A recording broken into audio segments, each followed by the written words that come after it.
what can I say? This is a very unusual circumstance. None of us has been here before. Hopefully, none of us will be here again, but at least we'll kind of be familiar if we go back to it. So I just want to appreciate everybody that's on video tonight and in the room tonight. This has been trying times. We've all been patient. I think we're going to have to be patient a while longer and we get this worked out, but at least we've got some modern technology to help us out, so at least we can communicate. I appreciate that. So let's get started, and I'll ask the clerk to call the roll. Commissioner Smith, Yes. Commissioner Bunting, Yes. Commissioner Murphy, Present. Commissioner Lambrick, Here. Commissioner Bailey. Here. Okay, all the roll call's been taken. Will you please join me in invocation and the pledge? Most gracious Heavenly Father, we just thank you for this day that you've given to us and the blessings in it. We just pray, Father, through these hard times that there's going to be a lot of heartache and a lot of grief, but also, Father, we can find solace in you, and that we can look to you every day, that you will bring us through. We ask, Father, that you be with us now as we deliberate for the folks of Gratiot County. For it's his name we pray, amen. Amen. Amen. I pledge allegiance to the flag of the United States of America and to the republic Which is stand, one nation, under God, indivisible, with liberty and justice for all. Born and born. All right.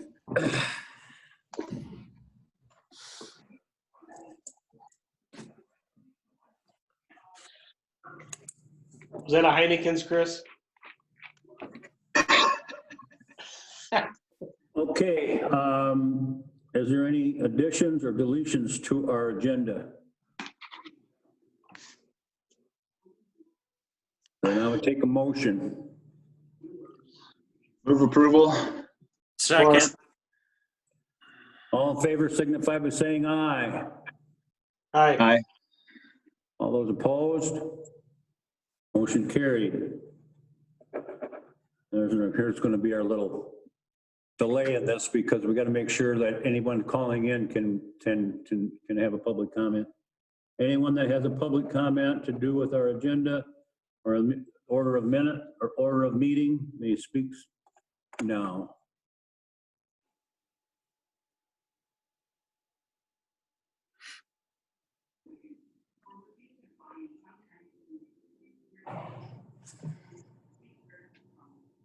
Good enough? All right. We'll continue on. We didn't have any comments. Consideration of consent calendar, board minutes, communications, and recommendations from committees. I'd ask to move approval. So moved. Support. Moved and supported. Any other discussion? All those in favor signify by saying aye. Aye. All those opposed? Motion carried. Administrators report. Hey, everybody. I'm on a different screen. Will you just confirm you can still hear me? Yep. Okay, very good. I thought you might want to hear about something other than COVID-19. Although some of our work has shut down because of the stay-at-home order, I can update you on a few things. First of all, the census. Among the things that's getting buried in the redirecting of our attention to COVID issues is the 2020 census, which is ongoing. We know the importance of getting a complete count in our county in order to secure our true share of federal dollars and to ensure that we have the appropriate proper number of congressional seats to represent us. Little factoid, as of last week, 48% of households in the country have responded. Because of the changes due to COVID, sorry, I had to say the C word, online, telephone, and mailed self-responses will continue. Field activities have been suspended, however. The current thinking is that they will resume after June 1st. But of course, in making that decision, kind of like what we and all organizations are doing, they will make those decisions and incorporate guidance from health authorities to ensure the health and safety of staff and of the public. So please, as you're out and about talking to community members, I know that this virus stuff tends to dominate our discussions, but if you could also be reminding folks about the census, completing the census, and the importance of that. I haven't spoken to you about blight in a minute or two, so that is something that for a time got pushed aside because of my preoccupation with COVID planning. Our work has gotten a jump start again. We have 4 townships that have been willing to commit, and I certainly hope this won't change because of the revenue challenges that we're all going to face, but for now, we've still got the 4. I had provided the supervisors model ordinances to look at. At their suggestion, though, I just went ahead and selected a draft. I sent it to Jennifer Shepard in the district attorney's office for review. I want to make sure that the ordinance that we're working with is one that she'll be able to work with should enforcement efforts get to the point of requiring assistance from the prosecutor. I'm awaiting her response, but I got that draft to her just a couple of days ago, so any delay can't be attributed to her. Once her review is complete, I'll send the ordinance to the townships, and I assume they'll get to work on passing it. And meanwhile, I'll get going here soon on drafting an intergovernmental agreement for their review, and that will memorialize the terms of a county employee doing the enforcement work for them for a fee. A few mentions about the landfill.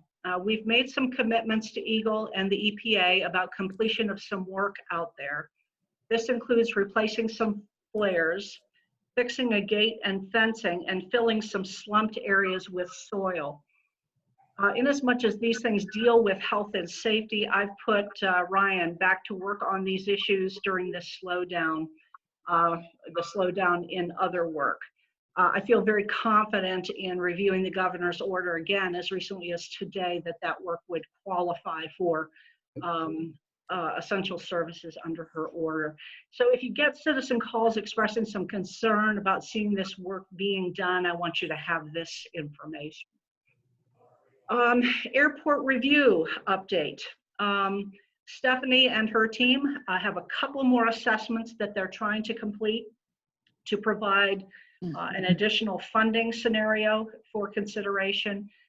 They've asked for some information that I've referred on to Keegan. He'll be getting that to them tonight. Stephanie is proposing your May 19th meeting to come back and make a presentation to you, and a draft report will have been delivered sometime prior to that date. So I'll go ahead and get that calendared with Stephanie and get that on the agenda and communicate with Angie on that. Finally, we are able to so easily, so successfully, and so clearly connect tonight virtually because of Matt's very hard work, his very competent work in identifying a conferencing system, sending out excellent instructions about how to utilize this for at least 2 of us and probably more. He sent those instructions out more than once.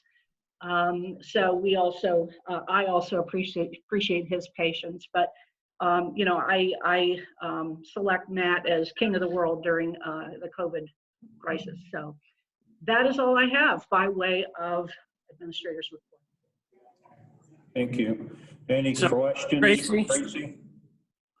Yes, Tracy, Chuck. when that report gets in, will we be getting it out to the airport folks so they can have a chance to look at it before we have a meeting? Oh, of course.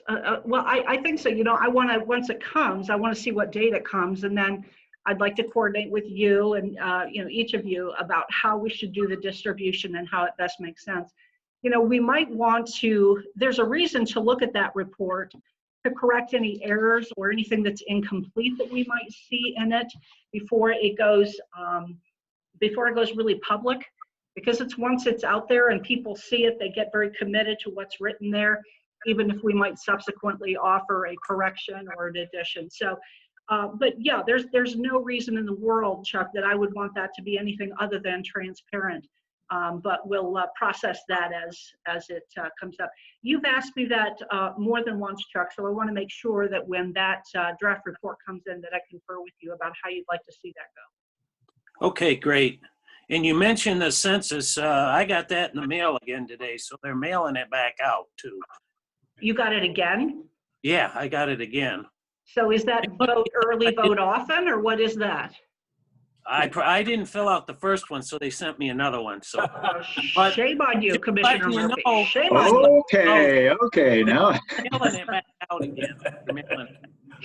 Well, hey, do us all a favor and go ahead and complete that. It's what, 9 or 10 questions? My own experience tells me it'll take you about 35 seconds.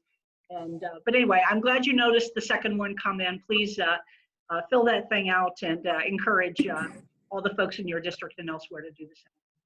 Tracy, is there any way we could find out how many we return, what our percentage is? We know Chuck hasn't to return it, so we're at 99%. We maybe got him in, but is there any way we can find out who, what our percentage rate is? And is there any way we could mount a campaign to really get people to do this in our county? Well, I'd like us to mount a Would they tell us campaign. that when they able to tell us that we got 40% of our county turned in, and I was Is there looking on their website today, Sam, to see if there are good numbers. It might be too early and it might be interrupted because of the interruption of work on COVID. I was looking at some numbers, but frankly, I couldn't tell, and that's why I didn't present them tonight. I really couldn't tell if they were from this census or 10 years ago. What I do know, though, from sitting in on the presentations by Emily Varney, and she's the woman who came and presented to you folks also, that the rate of response in Gratiot 10 years ago was very low. And given, it's just so important for so many reasons. But our response rate was low, which is why the city managers and I have kind of teamed up and gotten Rosemary involved in spreading the word. But Sam, I'm making a note to take another look and ask around a little bit to get that information to you. well, we get a bite at this apple once every 10 years. That's right. And so I think it would behoove us somehow to, we get a month before this thing wraps up to have, I don't know, we could have some type of campaign or whatever it would be to try to get people to fill this out, and get a better shot at it for the next 10 years. Well, and the field work becomes very important. So that, the delay in field work, and if there's any possibility that wouldn't be a complete effort, that damages us as well. Yeah. I'll find you those numbers, but we've been pushing it hard because of the experience 10 years ago. Yeah. Because we have an older community and we have veterans, so which are hard to count populations. And of course, now we know we have some homeless folks in our community. All of those are hard to count populations. Yeah. So. Anything else? Want to move on? Okay. Committee reports. Chuck? I did attend a virtual meeting in Seville. They're going forward with things. I was going to go to the Pine River Township meeting, but I managed to somehow lock the car while I was warming it up. So I tried a coat hanger for about 30 minutes and then gave up and called the record company. And of course, he opened it up in about 5 seconds. Oh, yeah. The way it is. So, one thing I want to say is when this thing's over, we need to support our local businesses. And I think people are going to be really open to a campaign to support our local businesses. I'm sure you're right there. And especially, I think we need to push, buy American products also, manufactured in the USA. And we really ought to push our manufacturing heritage here in Gratiot County more because we have a tremendous history of that. So Yep. I think one of the things that might come out of this terrible thing is increase in American manufacturing, and I hope primarily here in Gratiot County also. Yeah. And of course the ag industry. we gotta keep all those folks in our prayers. Good. That's all I have. Thank you. Tim? Talked to a lot of people on the phone, but no, I've had no meetings, so. Yeah. All right. Sam? Yeah, we've had no meetings. Yeah. Jan? Yes, I've had a meeting. I had a meeting last Thursday with MSU Extension, and we did it over Zoom. There was 5 of us on the meeting, or in the meeting. And basically, we talked about what was Clinton, Montcalm County, and Gratiot County, and about those who've got the virus and the deaths that have happened. And of the 3 of us, Gratiot County was, we've only had, well, at the time 7 and no deaths. And Clinton County has had several. Unfortunately, Right. they had a nursing home that was hit pretty hard. But that was one of the things that we talked about. We talked about other things that are going on, like the fair. I asked what's going to happen with that. A lot of the things that should be going on has been canceled, and they're canceling everything all the way up till July and maybe August. So these things will not be happening. And so that's why I asked about the fair. The fair is kind of questionable yet. We're not even going to have another meeting until September, unless we have like a last minute meeting to discuss maybe things that we need to be doing. Some of the concerns, one of them was the dairy farmers in Gratiot County, all 3 counties. We have 9 counties altogether, but those were the 3 that he put together that was there. Oh, Jan froze up. Well, Jan mentioned in the fair, I sure hope we can go forward with it. I saw a Facebook post of one of the farm kids, starting their animal work already. So I really hope we can have it. Yeah. It is all till the end of July and early August. Yeah, I think we all hope that. We just have to see Can when you this guys thing still? might. Yeah, go ahead, Jan. Oh, I got, for a minute, I was knocked off and I'm back Yeah. again. I just Yeah. wanted to make sure you could still hear me. Yep, Okay. yep, we got you. Okay. Okay, other than that, that was the one meeting that I took care of or was able to be a part of. And then also you were talking about the census. I did mine online, and anyway, I still got a letter through the mail. I threw it away. I also got a card. They're still looking for people to help do that. So I might try to help with that. So anyway, Okay. and Very that would be, good. huh? That's it. Very good. Thank you. Yeah. I myself virtually attended the Ithaca council meeting. I have reached out to the different superintendents in my area, and they thank me for reaching out, but at the same time, in most of my area, they're all farming. So they're working. They're planting crops and doing what they can. So that part of Gratiot County, I can assure you, agriculture is moving forward. So that's one good thing that we can say, that agriculture is a strong part of our economy. And when Keegan gets up here and he shows us all his graphs and charts, we're going to become very aware of how agriculture is important in Gratiot County. There's a lot of SEV sitting out there in crop land. So anyway, all right.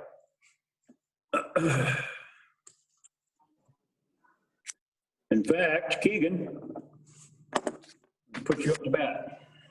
All right, sound good. All right, so what I'm gonna do is, I can't share the screen. Does everybody have the equalization report to be able to look at? Yes. All right, perfect.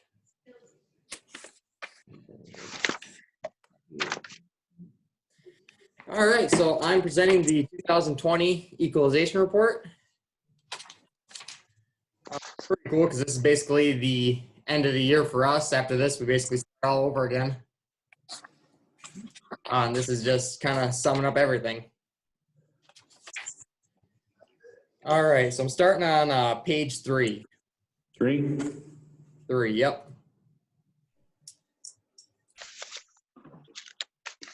Okay. All right, so the Gratiot County Equalization Department has completed its review of the 2020 assessment rolls of the 16 townships and 3 cities of Gratiot County.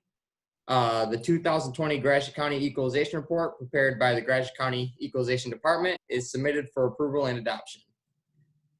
So what we're looking at is a total county equalized value for 2020 is $2,222,233,355. That's a combination of both real and personal property. I won't read those long numbers for you. I'll let you look at them. Okay. All right, so moving on to page 4. This is just the list of all the assessment jurisdictions and the assessing officers to go along with them and the equalization department.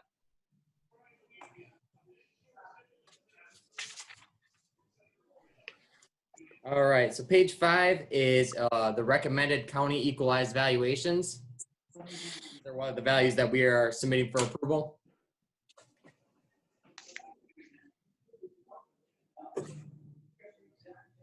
And so you can see that the 4 classes that make up our total real property value, and plus the personal property value, is going to give us our total equalized valuation for 2020. And that's why we stated before, look at the agriculture, Gratiot County. Yeah, that's a big one. That's right at the top. All right, so moving on to the next part.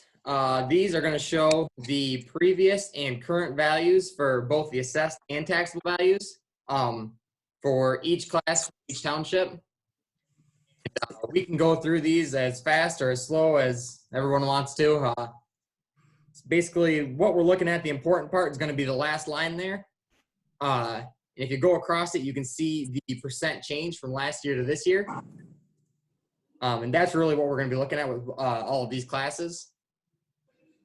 And so ag, not a huge change in taxable value, 1.87%. I think the rate of inflation is just over, a little over 1%. So it's a little bit of growth there. Commercial had a bigger jump of nearly 5%.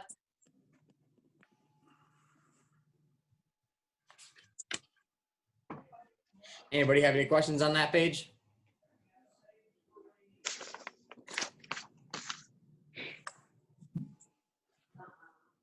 Also, if I lose anybody, please stop me and tell me to slow down or back up or.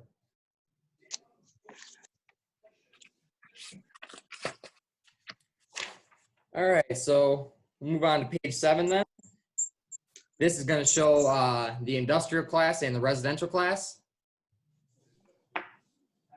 So in terms of taxable value, the industrial class had a really big jump of 11.5% from last year to this year, and for equalized value of 12.6%.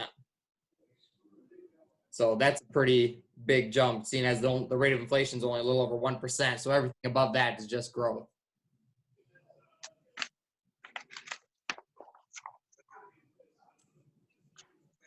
All right, then residential had a little jump too of 2.7% taxable and a 5.8% of assessed value. What page are you on now? Page 7. 7? Okay. Yep. Keegan, that 11%, 11.5% increase in industrial, what do you attribute that to? So one really big addition was from Wheeler Township, and if you look up to their line, you can see over 40% jump in their class. That's because I think it's that grain refinery plant on 46. Oh. You know what I'm talking about? Yeah. That used to be classed agriculturally, but it changed to industrial. So that got taken off the ag roll and put onto the industrial roll. It looked like about a $2 million jump in the city of Alma too. That I'm guessing is just growth. I'll look into it a little more, but I'm not aware off the top of my head of anything jump in classes or anything like that. Yeah, all of our businesses did some expansion and some growth, probably. Well, Avalon Right, had a great big expansion. but- Right, that's the pontoon boat factories, Right. Yep. So, among yeah, a lot of others. it can probably be attributed to that. They're having another one this year, so. Good. All right, then we'll move on to page 8. And we don't really need to spend any time here. These are just two classes that we don't have any developmental properties and we don't have any ag properties. They're two pretty uncommon classes. You really don't see those very often. All right, so page 9. With commercial, seeing just a small decrease in personal property. But with industrial personal property, you can see there's a huge increase, and all of that is pretty much coming from all the new turbines.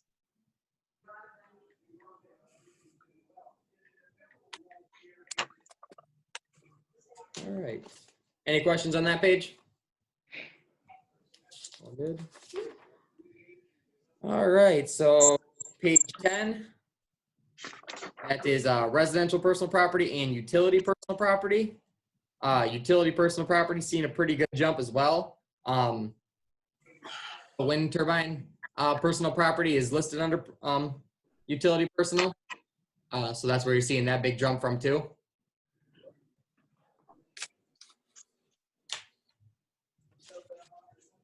All right, we'll move on to page 11 then.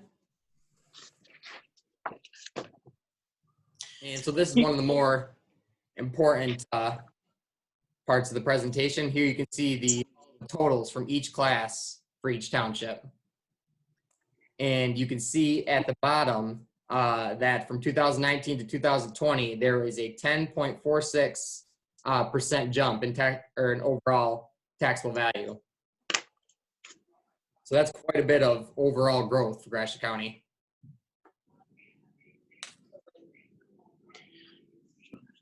Keegan, when you do this final report, is it windmills that are half up and that stuff? You appraise them at whatever they are today.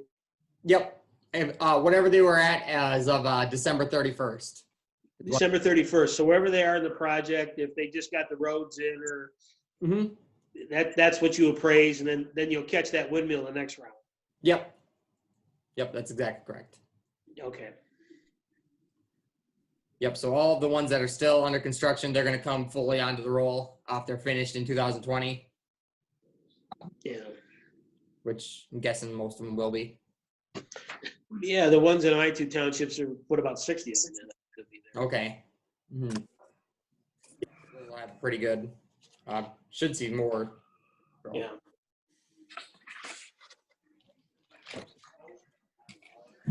And so I just wanted to touch on this for a second. For last year, on this page, you can see right under the Gratiot County total, I put in there the Gratiot County total with factor. So that number is actually the equal value for 2019.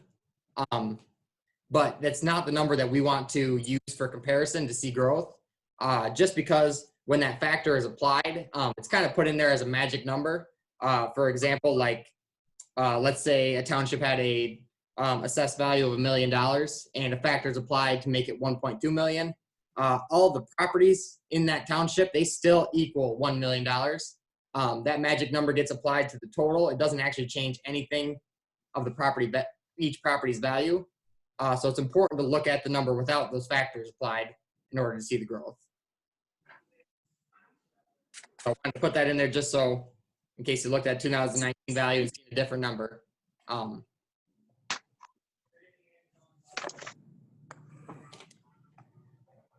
right, does anybody have any questions on that page? All good. All right, so the next slide, or next page, is just a breakup of each property class in Gratiot County. You can see how much each class contributes to the total. With everything, ag holding the biggest percentage.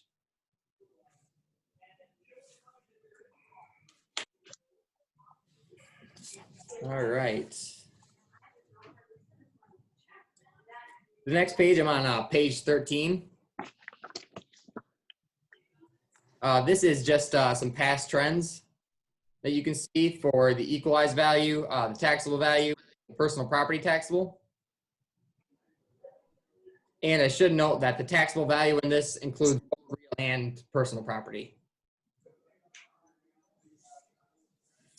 And so you can see that they're at the bottom, the same percentages of their growth, with the majority coming from personal property. You can see a 30% increase there.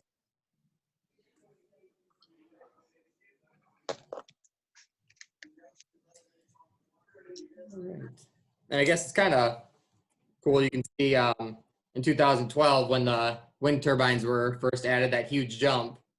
And then 2013, you can see the rest of them come on the roll. And then you can kind of see those depreciation tables that work over time, with everything kind of dropping off and then jumping again with the new wind turbines.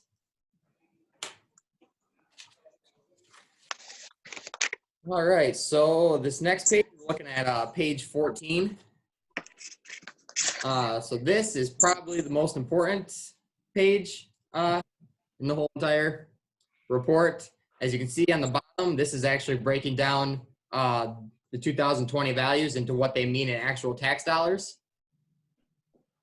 And so you can see that the total on the right-hand side of the page at the bottom is almost $12 million for tax revenue for 2020. And that's a $1,111,010 $10 jump from 2019 to 2020. So that results in a pretty big jump from last year to this year.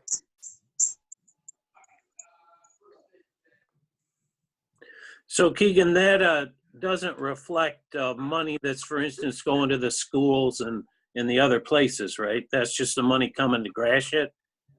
Yep, that's the Gratiot County's millages that it's showing. Yep.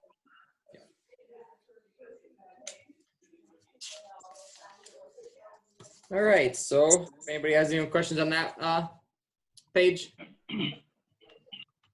We're good. So move on to page 15. This is just another kind of way of showing each township's increases and decreases on this. The like Hamilton and Lafayette had huge jumps, so that's where a lot of that increase is coming from. And you can see very few had actual decreases in value.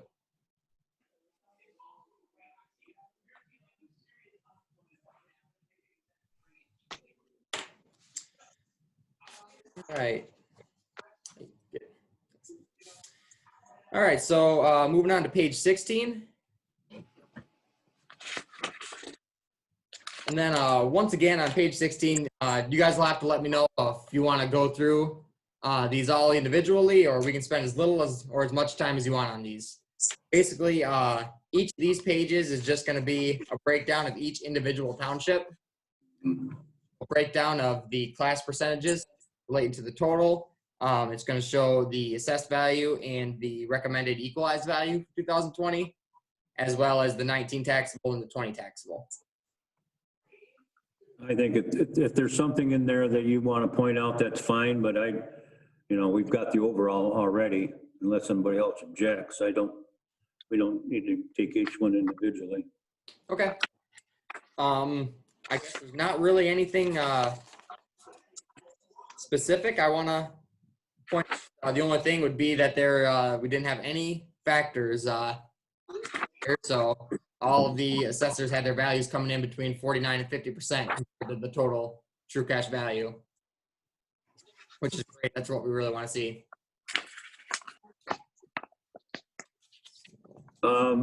Just a quick question. Yep. The problem that we had here last year with Seville Township and Washington Township, Mm-hmm. that's a problem. Now, has that been, to your knowledge, been cleaned up or? So Seville Township, they did a reappraisal on only their residential class. So they'll be doing the rest of that this year. and Washington Township had a full reappraisal. And so they both have new assessors. So I would think from here on out, we shouldn't have any issues with those two townships. And so does that reflect the new figures, or are we still working on the old ones on what we see here? Nope, the reappraisals are reflected in this report. Okay, just want to make sure. Yep, and I believe in Washington Township from the reappraisal, we actually seen a little bit of drop in value. Okay. We've seen almost a 9% drop in the assessed value from last year to this year, and a 2% increase in taxable value. Okay. Very good. All right, so the last portion of the report is that's found on page 35. Yep. And this is something we don't need to go over unless anybody wants to. Basically, this is just going to be a breakdown of each school district of the tax value. Then it's going to be a breakdown, or it starts out breaking down each unit, and then the school districts in that unit, and then it breaks it down by school districts in each unit that's in that school district. This is something we get a lot of questions for in the department, so I figured it'd be good to put in here. That way people could be able to find it online. Well, yeah, that would be more for people that are directly affected by any upcoming millages, if you will. Yep. I think a school district and Breckenridge School District, that would be good information for people to look at, to see where that whole thing lays, so. Yep, absolutely. Do we have any questions for Keegan? Well, I just want to say, Keegan, it's a breath of fresh air. We get a report now that is comprehensive, and even I can understand most of it. Good, glad to hear it. So it's good, and I appreciate all your work over there. And you had a lot of difficulties within the last year, and a lot of hurdles to jump. And you know, I speak for the board, but we all appreciate all the effort that you put into this, because I know what we were a year ago and what we are today is completely different. Thank you. I greatly appreciate it. Yeah, great job, Keegan. Thanks. Yeah, it's been a great learning experience for me too. So I appreciate it. It's probably worth a big shout out to Tracy and Diane also as very important members of that team. Exactly. Yeah, Absolutely. Right. And you know, Keegan's just, I think, just done a wonderful job in getting them involved in the field work and the whole process. So I hope they're as happy as I am with that team. And so very good. But Keegan came on, I get to see all, and Keegan come on, they disappeared. Now, whether they didn't want to be part of it or not. I think they're still on here. I just don't think they have their cameras on. Yeah. Yeah. It kind of stinks with everything There's going on. Tracy. Yeah. Good job. Thank you, Tracy. Thank you. Appreciate it. Hey, there she is. There's Diane. All right. Good job. Hey, Thank you, Diane. Keegan, you Yeah, this department would not be able to function without them. So That's right. Great team. really appreciate all team. of their work. we're all about teamwork here, and you've built a great, Gotcha. a lot of Yeah, confidence. it kind of stinks with everything going on. We were planning on presenting this as a team, but unfortunately it didn't turn out that way with everything happening. Well, I think Tracy will be talking to you the next few days to see how we can get you guys back out in the field and still do the distancing and things like that. But hopefully we can get you back out there, because you've got a lot of things to do. Yeah, unfortunately the property tax calendar isn't being changed at all. So everything's going to keep on rolling as normal. Right. We're going to make it work. So We're gonna I make it think Tracy got some ideas on how to get you safely back out in the field, all three of you, and you can get the job done, I'm sure. Cool. I appreciate it. All All right. right. Thanks, guys. Thank you. All right. Thank you.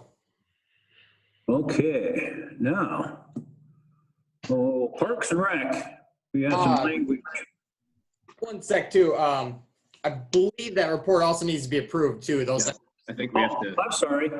Yep. No problem at all. No, you need to approve that. Do I have a motion? So moved. Support.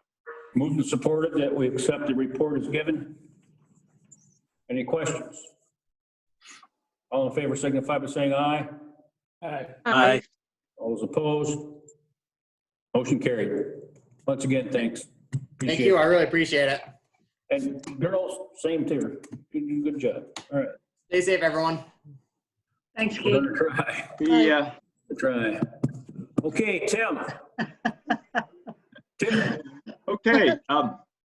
Many of you know that over the years, we've had various groups and municipalities come before us requesting money for their park projects. And because of the wording of the millage, that was never anything that even if we wanted to do it, we could do it.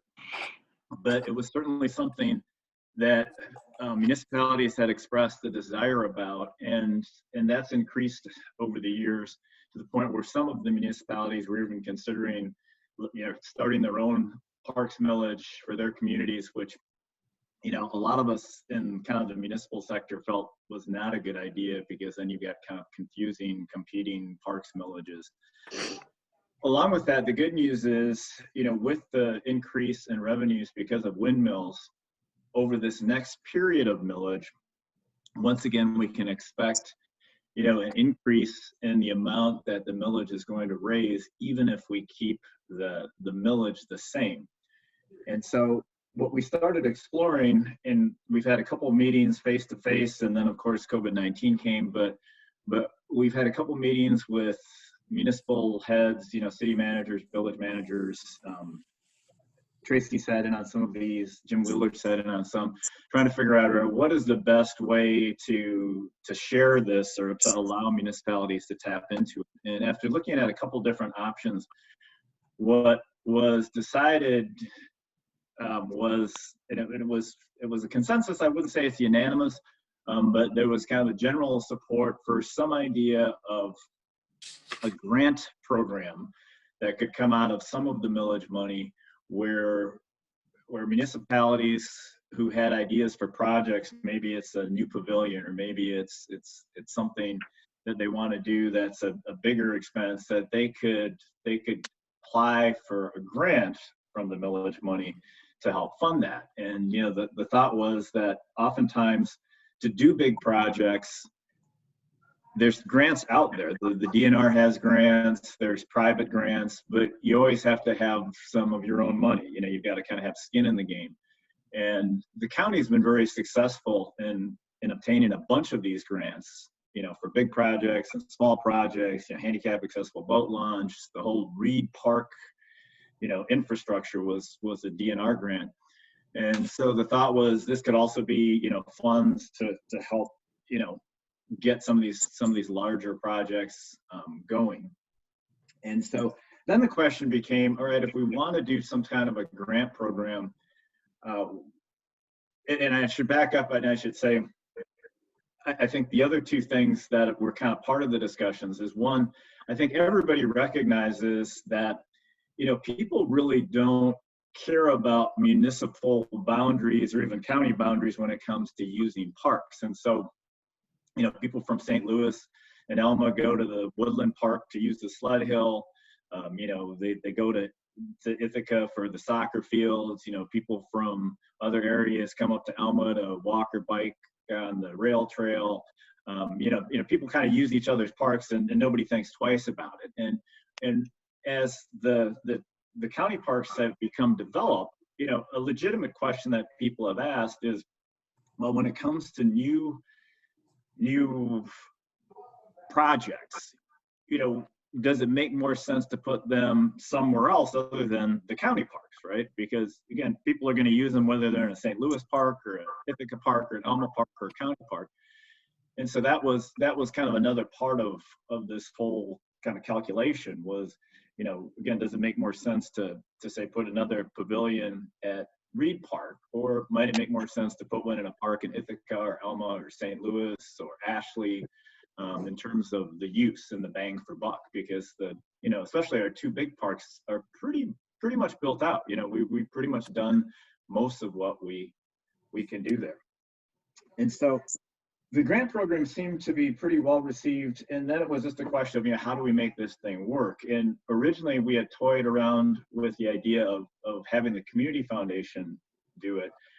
we did find out that that could be done. I had some concerns in terms of just kind of the details of the finance piece. You know, who would hold the money? Would they hold the money? Would we hold the money? You know, at the end of the millage, if there's money left over, which there probably is going to be, you know, what happens to that money?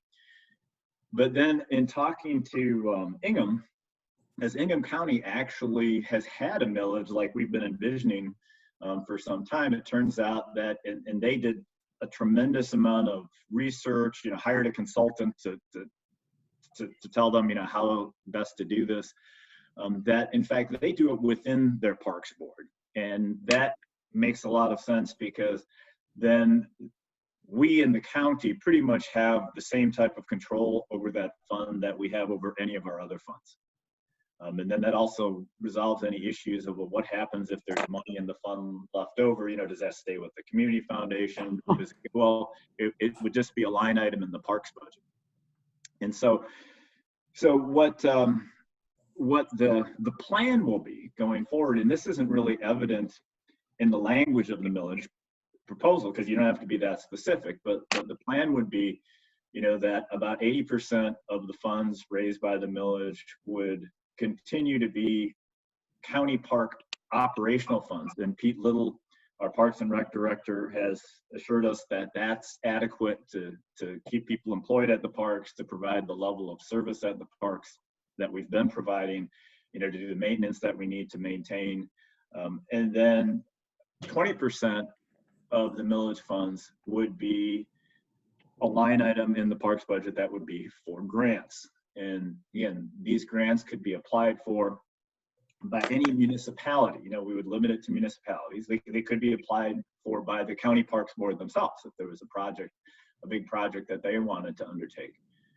And then if there were funds remaining at the end of the millage period, they would just revert back to the parks budget. And so it was a long and kind of winding road, but what should come out of it should really be kind of taxpayers getting more bang for their bucks, because, you know, really, you know, the projects that will get the most use and make the most sense, you know, hopefully will get funded. And I think, you know, most people are pretty excited about the possibilities. So that's what it looks like. The millage language, I had a couple questions, and I worked with Dave Stoker, you know, so we figured out what we wanted. Well, then, you know, we ran it by Dave Stoker. So we knew it was legal. And the good news is he has also worked on Ingham's millage language. So he knew exactly what to do. You know, it wasn't his first time with the concept. And one of the questions, for example, that we had was, you know, just what do we put in terms of the wording, which he helped us with. For example, in the old millage, one of the changes, we did not have the word trail in the old millage, though actually the county park is responsible for maintaining and mowing the trail, the 127 trail. And so that was something that we probably should have had in there anyway. Just the last time around, we didn't have the 127 trail. So that's one of the changes in there. And then of course, if somebody as part of their project, you know, wanted to do a trail or extend a trail, that could be potentially eligible.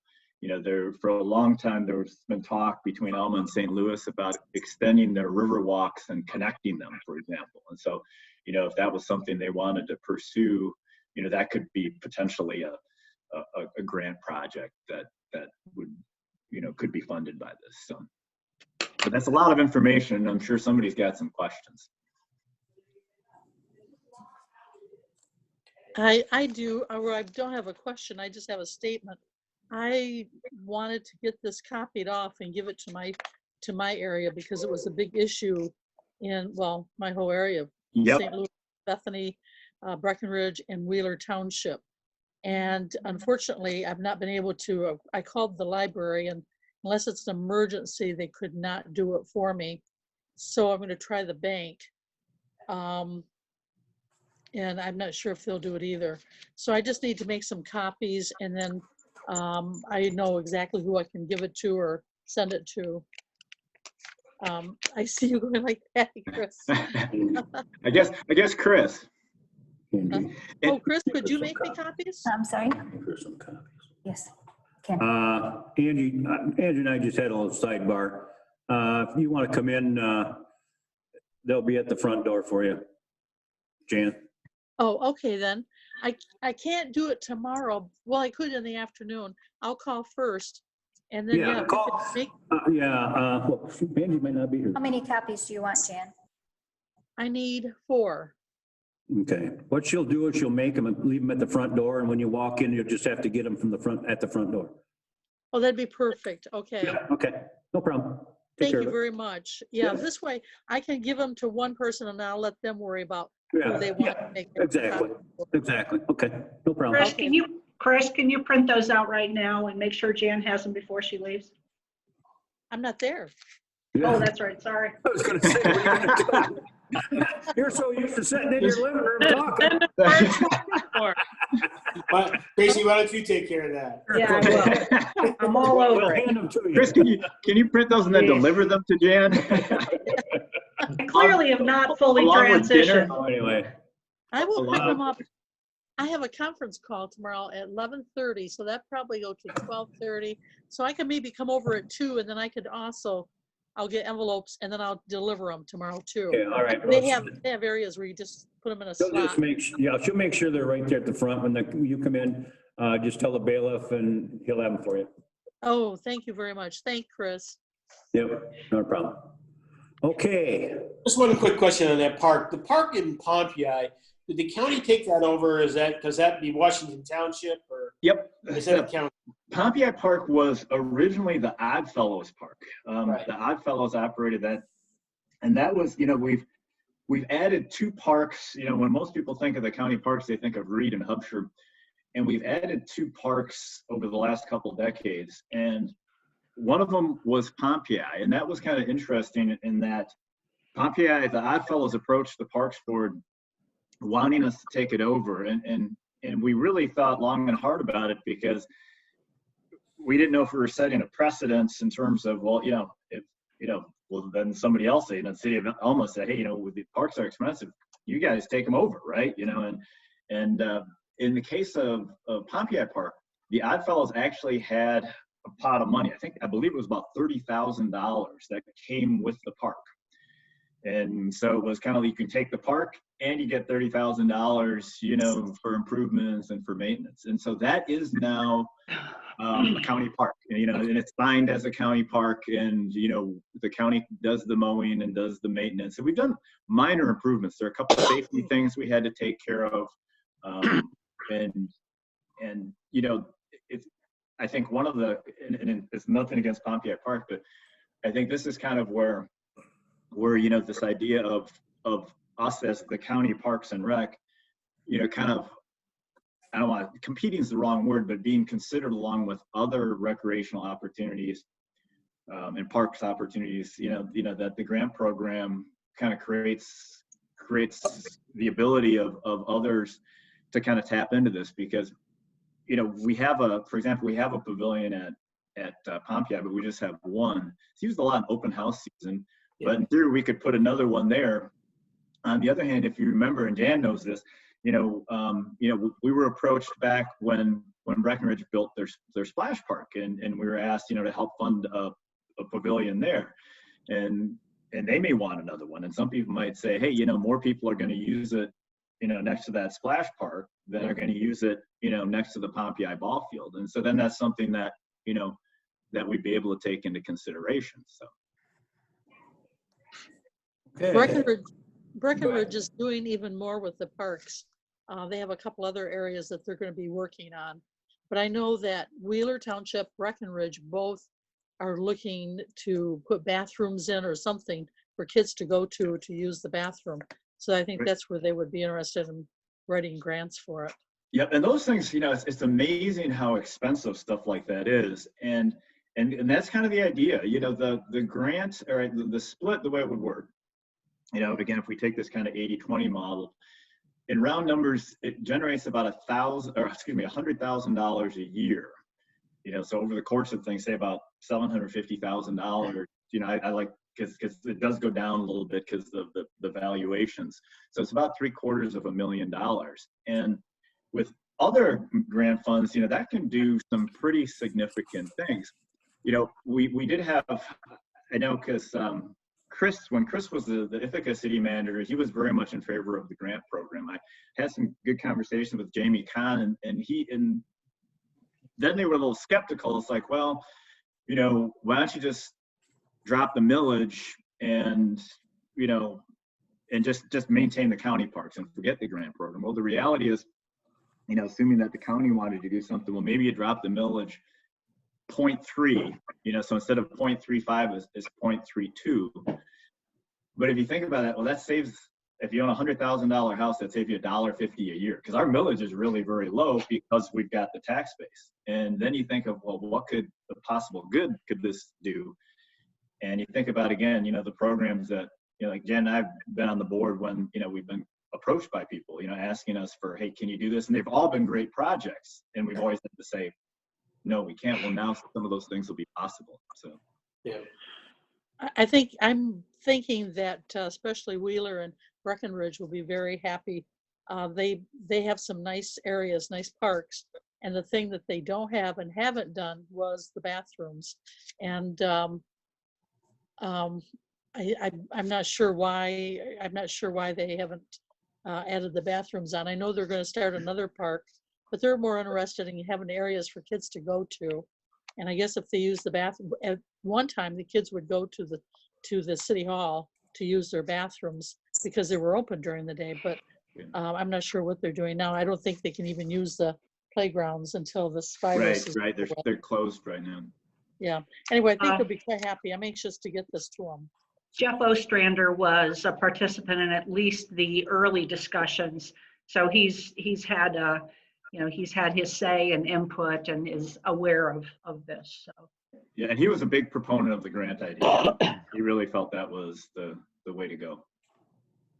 I think the other thing probably that's just worth mentioning is, and this would be available to all municipalities. So essentially, townships, villages, cities. And so even, if there's a township that doesn't have a park and they had an idea, they've got their piece of land where the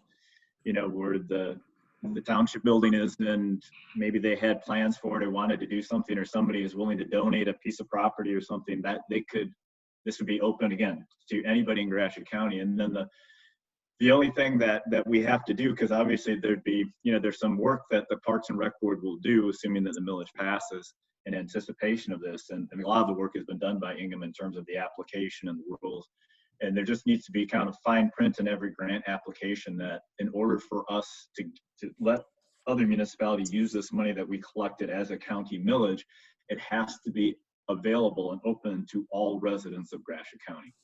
And that was another question that we needed some legal, advice on, right? We're sure we can do this, right? And yes, because that's and again, they do it in Ingham, and that's the deal. When you take the money, if Ithaca gets the money, then they agree that, and none of our local parks charge now, so it's not an issue. But that's one of the things he asked me about. He said, do any of your local parks charge for admission or anything? I said, no. Any other questions? If not, then I would. Did I make a motion that we approve the millage language as presented? I'll second that. Been moved and supported. I'd ask the clerk to call the roll. Oh, any other discussion? I'm sorry. I'm on here by myself. Nobody's to poke me. Go ahead. Commissioner Smith, Yes. Commissioner Bunting, Yes. Commissioner Murphy, Yes. Commissioner Lambert, Yes. Commissioner Bailey. Yes. Okay. That was. Can I ask a question on that first, Tim? Sure. So to apply for that grant, they don't have to have they will not have to have a matching amount of money. They can just get the grant? You know what, I think, and this will be, that's a great question. And, I got a tremendous amount of information from Ingham County. They sent me their whole, they pay quite a bit of money to have a consultant come in and do a big study. And it includes like what all the, what other counties are doing and so on. And it includes some sample grant applications as well as their grant application. And that is one of the things that the County Parks and Rec Board, will have to decide. And certainly we can offer them feedback, because most of them, but not all of them that have a grant program require some type of, skin in the game. And sometimes that can be in the form of labor, like volunteer labor. And it's very similar to when you apply to like the Gratiot Community Foundation, often they ask, well, they don't often, they always ask, like what other sources of fund, or what other, in-kind labor. And for the state grant, that's also something that you can use, as you can say, well, we're going to put so many man hours of work into this, and that's worth X, and then that's going to be our match. And so it's a long answer to a simple question, because we don't know, we haven't approved that, the actual grant form, because the millage hasn't been approved yet, but that'll be one of the things we talk about. Okay, so in other words, we're approving this, and then if this has gone through now, and I'll give this paper to my people, and then I will tell them that there's still a part of this, which would be the grant part of it. And can you let me know when the meetings are? So Yep, some of absolutely. Yep. And this was the other thing that was which made sense to do it through the Parks and Rec Board, because originally I thought, well, the community foundation, okay, and it wasn't my idea, but it was a good idea. I thought, someone had brought up, I think it was Jim Wheeler actually, this is what they do. They evaluate grants, they distribute money, they're well represented. But with this going through the Parks and Rec Board, it's like any of our other boards. The meetings are publicly posted, they're open to the public, anybody can come, anybody can comment.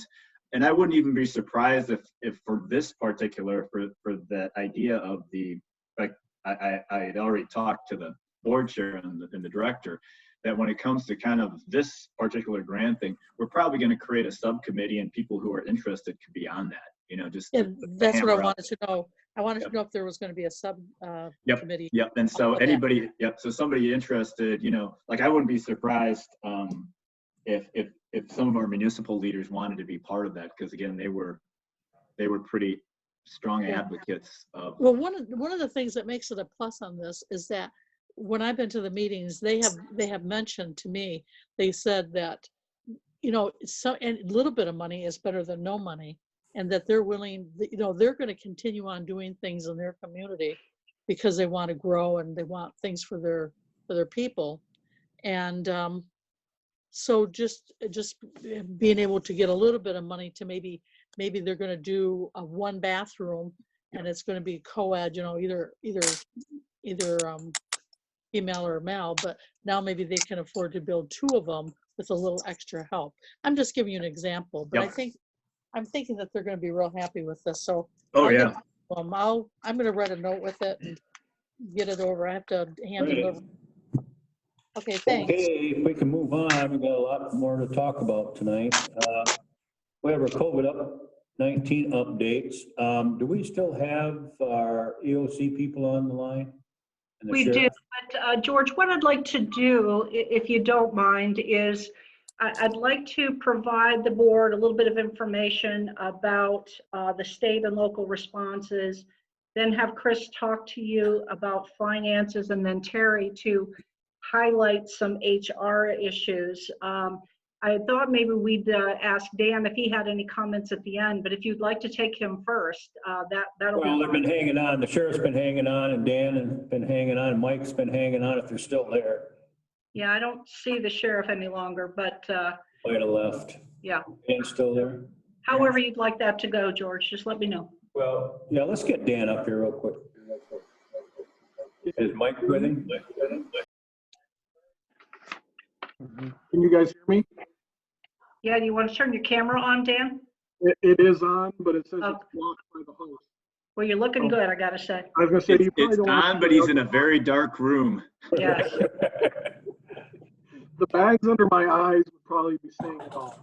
Yeah, your audio is quite muffled, Dan. Do you have a sharper quality? It's the laptop that I have. There you go. That's better. It's That's better. better. There, oh, There you go. There you There he go. is. Just Right. sit up, I guess. Dan, Just just, quickly, what I'll say is Yeah. the state response, going back to Friday the 13th of last month, when this basically started for us, when we had the meeting. We're not getting you, Dan. I can't hear him. I don't even know where the microphone is on this thing. Just lean forward. Turn and your head speak to the slowly. right, it works better. Can you hear me now? Yeah. Okay, so going back to March 13th, Friday the 13th, we did not receive any state aid until April 1st, and those were latex gloves, which we can't even use. They are not medically approved for anything. So that kind of just gives you an idea of how far behind the state was. We are starting to see trickles of things come in a little bit more now.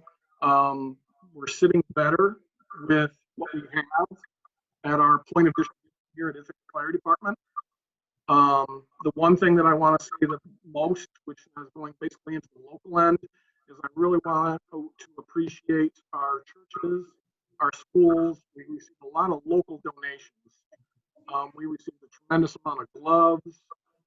We got some N95 masks, things like that. Without those items that were donated by local industry, local schools, organizations, our first responders would have fallen very, very short. The Strategic National Stockpile supplies that were distributed by the Health Department and District 1 Regional Medical Response Coalition from the state fell wholly inadequate for Gratiot County, even with our smaller population. So that goes into why I did elect to start seeking to see if we could find some sources, because the state told us very, very early on, locals, you're on your own. You got to find your own sources of PPE and other items that you will need to combat this. And as George was aware, as well as Tracy and a lot of other folks, I was looking at this as a puzzle, but with only maybe about 15 or 20 pieces of a 100-piece puzzle. I had no idea what this was going to become or what this was going to look like here within Gratiot County. And I'm very thankful that we have the low numbers. As of today, we only have 8 COVID cases with 1 death, which occurred on Sunday, which is very regrettable. But that's basically it in a nutshell. We did order a substantial order, which we were able to scale back because we didn't need the nitrile gloves. But we received on April 6th was the when we received the first items from the US 21 order. And a lot of those things were gone within that day. The thermometers, the non-contact thermometers, those went to EMS, our fire rescues, the sheriff's department, as well as there's one actually there at the front entrance for court security. The KN95 masks that were received from that order, I don't believe we have any of those left. Those are still an incredibly hot item ticket and are very difficult to come by. We're still receiving very, very few of those from the state. Like I say, some things are starting to come in more. We've been told by Emergency Management Homeland Security Division that we should be getting some more supplies this week. They don't tell us what we're getting, and they don't tell us when we're getting it. Last week, Wednesday, I got a phone call from the National Guard saying, hey, we're 10 minutes out from town. You need to meet us, and we're here to deliver an entire van load of supplies. That's how we get notified that things are here. So that's pretty much about it that I've got on that. I don't know if anybody's got any questions, or I'll turn it over to Tracy if she wants to talk. I know Chris will be covering the financial aspect. We've been doing lots and lots of meetings. Dan's done a good job. He's got a lot of things in there, but we've got a lot of things out. So at the end of the day, I don't expect, and Chris is going to talk about that too, how much we've got in and how much we've been able to disseminate out in the community. And that was a huge effort put on by Dan and his organization, Dave Nelson from Ithaca, and a few other folks around. They've really done a good job of stepping up and getting this stuff out, getting it notified. And so we will have very few PPEs left of anything by the time the next week or so. We're supposed to be to zero. And please, it's worth mentioning Kaylin Lombard's role in procurement. Of course. Kaylin worked day and night helping out. So, but anyway, I just want to say I've got a huge logistical chart here, and I won't go into it, but I'll take a snapshot photo and I'll share it with some of you folks. It lets you know how big of an organization that we have supporting us. Yeah. Very good. Any questions directly for Dan? Okay. Thanks, Dan. Appreciate what you've done. Take care. All right, Tracy. Yeah, like I said, I want to do an overview for you. This has really taken up the majority of time for Dan, Chris, Kaylin, Becky, for Terry, for me, and there have been some decisions made about operations, and so I want to bring everybody up to date on all of that, and then hear any thoughts or comments that you may have. I wanted to provide, and I don't want to go over too much that you already know, but I also don't want to assume that you know things. So just to give you some context, talking a little bit about the state response to all of this. The governor provides updates through video presentations quite often. There was a press release yesterday, or a press conference yesterday, and we tune into each of those. But the state response, a fair amount of what we're doing locally is attributable to or pivots off of the state activities.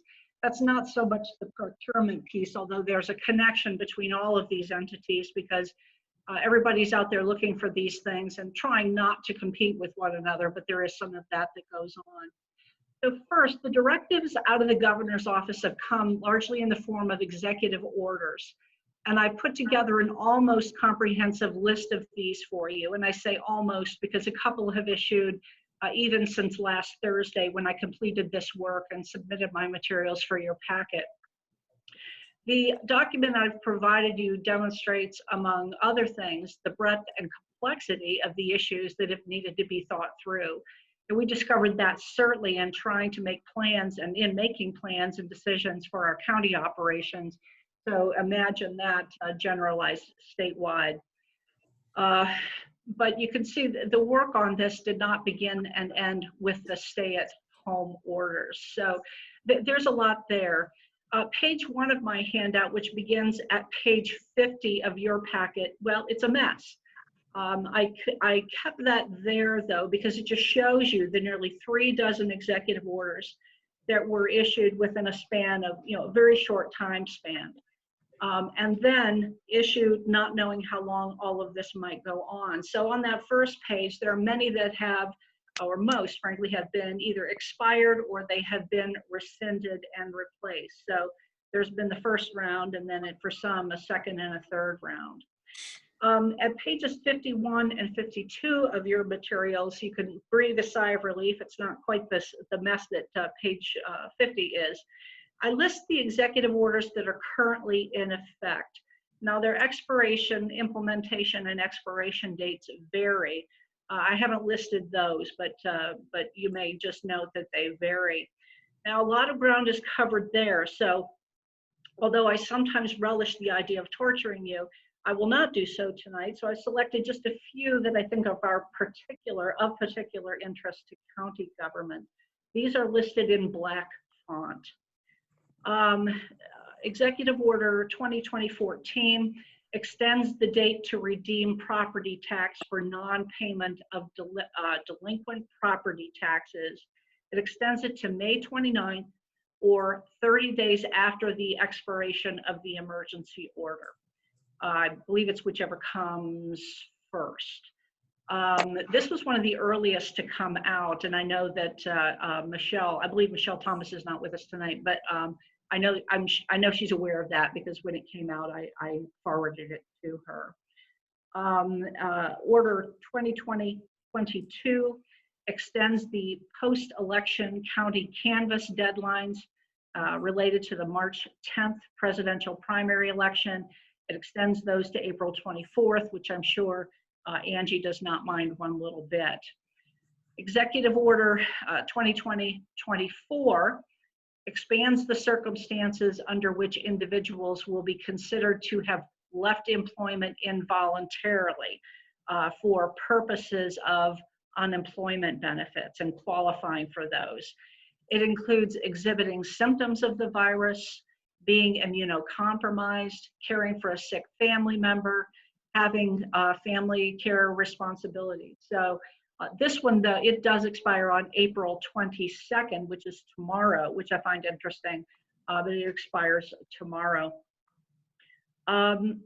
This is an interesting piece. It says that any benefit paid to a claimant that is laid off or placed on leave must not be charged to the account of the employer who otherwise would have been charged, but instead must be charged to the unemployment insurance agency's non-chargeable account. What that means is, at present, when we have an employee qualify for unemployment benefits, we pay those unemployment benefits, or the unemployment insurance agency does, and then at the end of the year, we are required to reimburse a certain amount. I think it's 60%. We are required to reimburse that percentage. Now, and that sounds very, very good. If at any point we need to lay some people off, or if they would qualify for unemployment on these other bases. The question has arisen, though, of whether that qualifies just to the private sector or if it will also apply to government entities. And Terry updated me today that that question is being considered and examined. I don't know if when it's time for her comments, so she'll have any update on that. But that's a little bit, that good news has a little bit of a cloud over it. So going on, 2020-26 extends the state income tax filing deadlines to July 15th. This lines up with the extension of the federal income filing deadlines that we heard about fairly early on. This raises a lot of questions about when we're going to see tax revenue, and yeah, I think that's just going to be kind of an interesting tangle. Order 27, again, something Angie cares about, the May 5th elections. These may be conducted by absent voter ballot. In fact, this order requires that they be done by absent voter ballot to the extent possible. It also allows ballot proposals to be withdrawn from the May 5th election, and then allowing those to be bumped forward to the August 4th election. And Angie, if you have anything to add on any of these election pieces, please jump in. But I do believe that all of the proposals that had been filed for the May 5th election have been withdrawn and will be bumped forward to August 4th. You can correct me if that information has changed. Nope, that's correct. Okay. Order 29, this relates to protocols at Department of Corrections facilities. It does involve local jails on transport issues. It might also be advisory as to certain measures that local jails might want to take. This is a very long executive order, and it deals with everything from inmate transfers to how the laundry gets done. So I'll spare you the list of all of that, but those protocols are extensive, and we've picked up many of them. So a lot of that isn't. None of this needs to be original thinking for a lot of us. Let's see. The Executive Order 33, this expanded the emergency and disaster declarations. It replaced and rescinded another order. There had already been the limited gatherings and travel and certain requirement that certain workers remain at home by virtue of the Order 2024 that had been issued previously. These two things, one of the big functions of these was, in declaring the state of emergency, freed state resources, and so that those state resources could be available to assist local governments. So that's one of the significant effects of that order. Executive Order 2020-36 is very lengthy, but it's very important to us. Very generally, that order provides protection for workers, including our workers, from discharge, discipline, or retaliation if they stay at home when they are at particular risk of infecting others with the COVID-19 virus. So it expands, well, it provides very specific protection for them so that employers don't consider them to have abandoned their positions and be subject to disciplinary action or termination. A very helpful piece, Order 38. It extends some of the FOIA deadlines. There are a few if this and but that's in this one, but very simply, it extends to FOIA deadlines to 10 days rather than the 5 or possibly 10. But it's after actual receipt, and this is the most helpful piece. A receipt is considered to have happened when an employee physically opens the envelope, takes the faxed request form from the fax machine. So I'm not there every day checking for FOIA requests that might have come in the mail, although I probably have staff that would forward them to me. But so there's no need for folks to be running to the office daily to be checking for these FOIA requests. There are additional details about this, but this is the overview. And that's important because there are penalties associated with not completing FOIA requests or not being timely in those responses. So this is actually very helpful to us. Order 41 allows the use of electronic signatures and remote notarization. It is what it says. That's something that Angie, perhaps some others, but Angie could certainly find helpful. I think the big granddaddy of them all is 2020-42. This suspended the activities not necessary to sustain or protect life. It expands the restrictions and extends the order for all of this to April 30th. This is the one that really has upset the most people because the stay at home and social, we don't want to call it social isolation, but I think many of us would agree that's really what it is. But this order, there's a lot to it, and I'll try to summarize, but all individuals currently living within the state of Michigan are ordered to stay at home or at their place of residence. All public and private gatherings of any number of people occurring among persons not a part of a single household are prohibited, blah, blah, blah, blah, blah. Let me go over a few of the things that get added by this. We get the language again that we aren't to operate a business or conduct operations that require workers to leave their homes except to the extent that those workers are necessary, quote, to sustain or protect life or to conduct a minimum basic operations. That's where the party begins, because you have to figure out what those things mean and then who in your particular operation qualifies. For purposes of this order, workers who are necessary to conduct minimum basic operations are those whose in-person presence is strictly necessary to allow the business to maintain the value of inventory and equipment, care for animals, to ensure security, to process transactions, or facilitate the ability of other workers to work remotely. Now, this isn't new language. It was in the earlier order.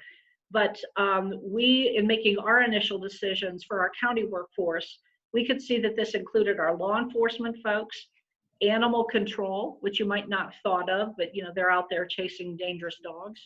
IT, certainly what would we have? Uh-oh. Uh-oh. Well, she's talked long enough.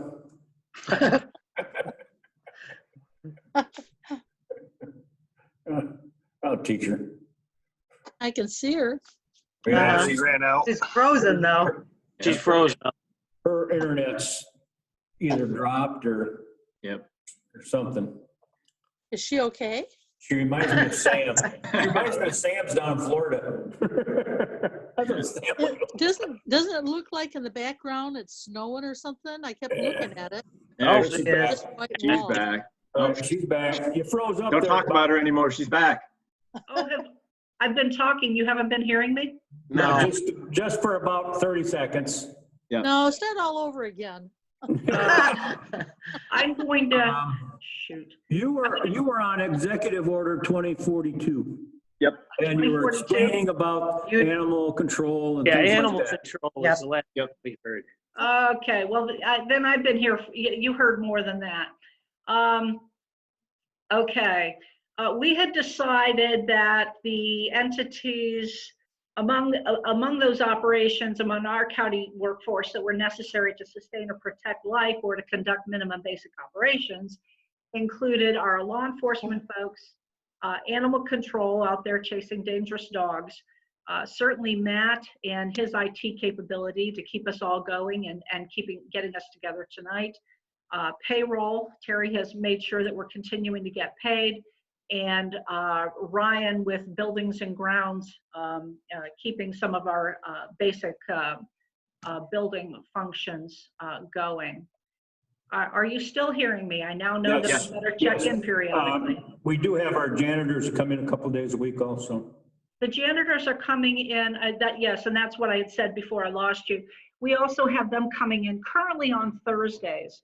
But before we limited them to the 1 day a week, they were, and before we all, began working far less in the building, we had them doing enhanced cleaning of the building following, I don't know if it was CBC. I don't remember the source and the authority, but we secured the necessary solutions for them to do that enhanced cleaning, and they received directions about that. So,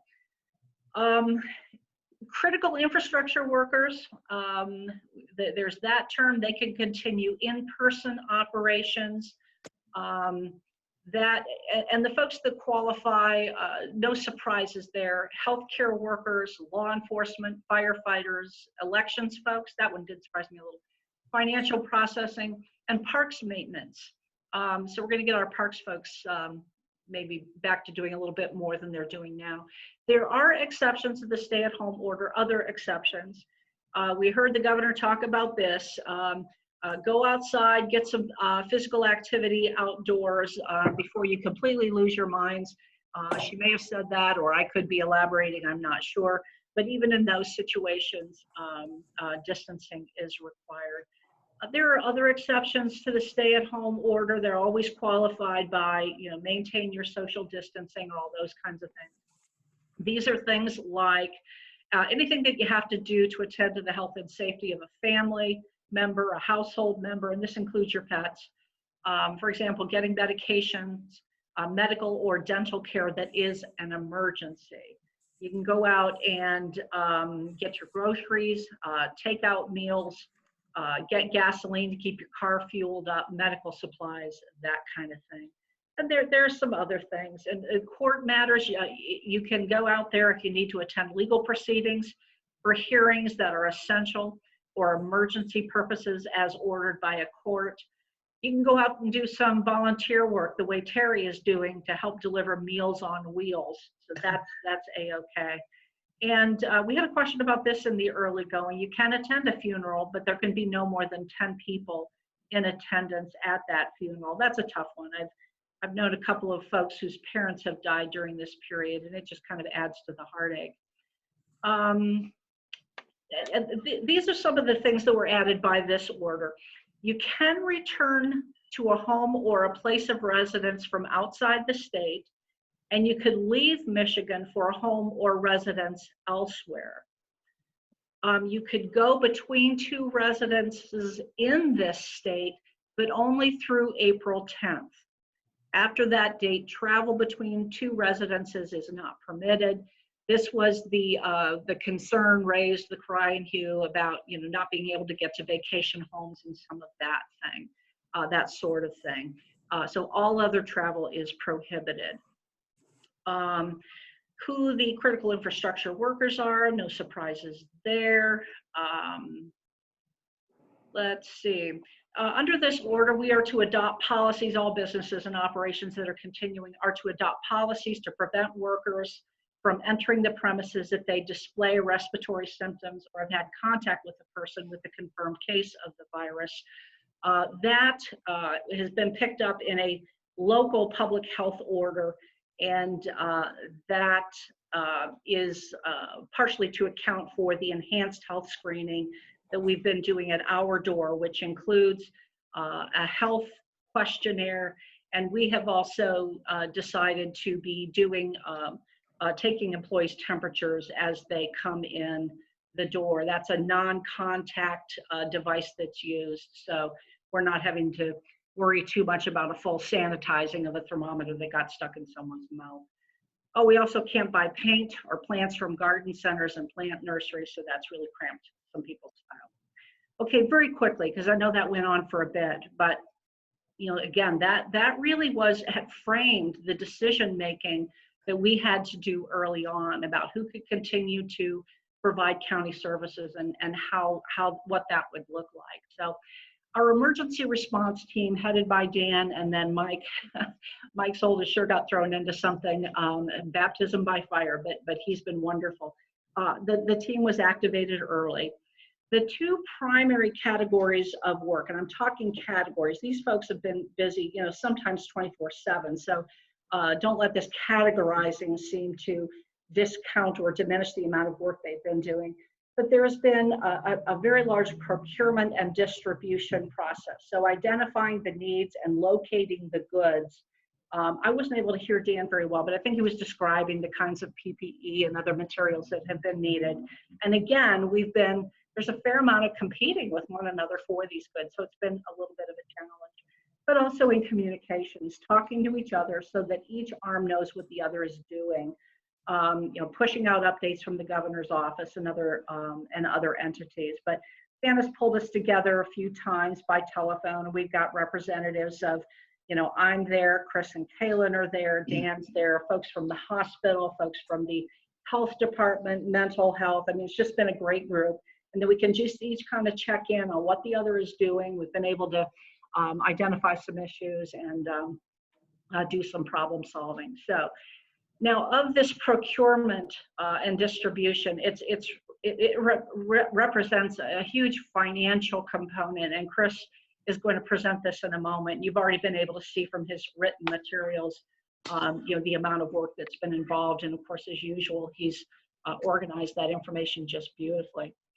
In the course of this, particularly in the early going, decisions needed to be made about which county operations would continue in light of the governor's order, what could be continued remotely, and who really needed to be in the building, who fell under those terms of essential employees and so forth.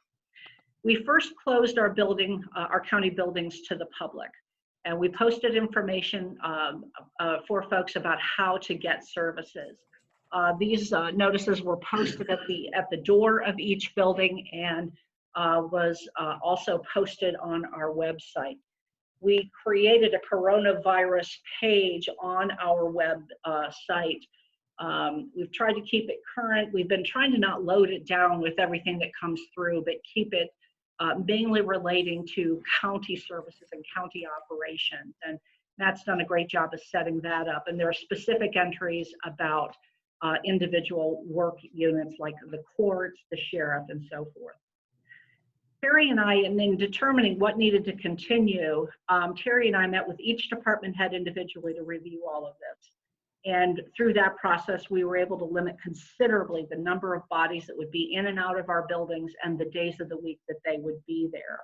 So that was sounds simple, but that was quite a long time in a series of meetings. We have not laid off or furloughed employees at this point. We're opting instead to continue to allow folks to receive their paychecks, but as significantly their health benefits.